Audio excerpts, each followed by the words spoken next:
ग्रन्थगेयाय ग्रन्थान्तरात्मने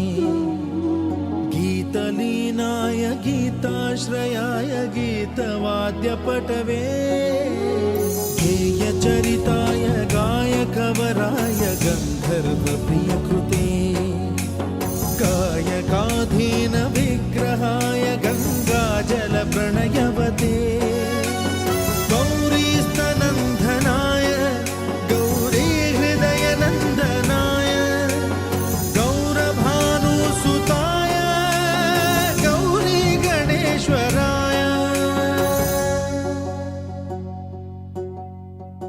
गौरीप्रणयाय गौरीप्रवणाय गौरभावाय धीमहि गोसहस्राय गोवर्धनाय गोपगोपाय धीमहि गुणातीताय गुणाधीशाय